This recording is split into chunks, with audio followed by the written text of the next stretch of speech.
বেহাল রাস্তা সংস্কার ও পানীয় জলের দাবিতে সোমবার সকাল থেকেই ধর্মনগরের রাস্তা অবরোধ করে স্থানীয় জনগণ।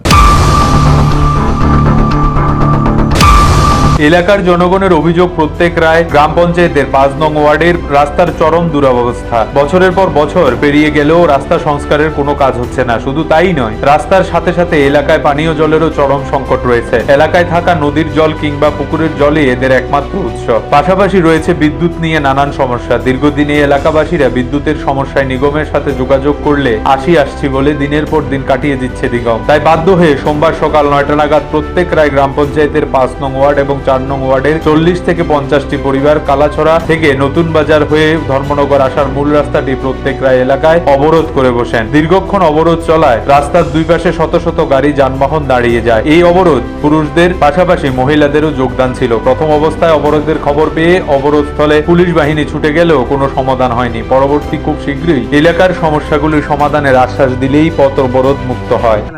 আমাদের বিশেষ করে জল এবং রাস্তা দুইটার সমস্যা। আমরা দীর্ঘ 100 বছরের বাসিন্দা, কেন আমরা সবাই আমরা আজ পর্যন্ত জলের সুবিধা পাইতেছি না, কারেন্টের ব্যবস্থা পাইতেছি না। এই জন্য আমাদের রাস্তা অবরোধ। আমরা জল পাইতেছি না আজকাল দীর্ঘদিন থেকে, বছর থেকে আমরা জল পাইতেছি না। এখানে এখন যে আপনারা সড়ক অবরোধ, কতদিনের মানে আপনারা জল পাইতেছেন? আমরা কোনোদিনও জল পাইনি, এখানে কোনোদিনও জল পাই নাই। মানে পানীয় জলের না সুব্যবস্থা মানে নাই। এবং রাস্তা আপনি কারেন্টে দেখুন রাস্তাটা কি অবস্থায় আছে এখানে। আর রাস্তার অবস্থা, রাস্তার হ্যাঁ দুটাই আমাদের সমান। আর বিদ্যুতের সমস্যা আছে? হ্যাঁ আছে। আচ্ছা, এটা কত নম্বর ওয়ার্ড? স্যার একটু এখানে একটা ইয়ে আছে, মেশিন আছে। কয় মাস হয়েছে রে? 2 মাস থেকে 3 মাস হয়ে গেছে। আমাদের জলের ব্যবস্থা নাই, পানীয় জলের ব্যবস্থা খেতের জন্য।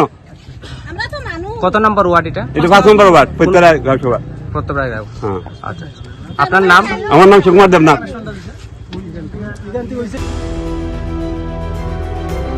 ধর্মনগর প্রতিনিধির রিপোর্ট, এশিয়ান টাইমস।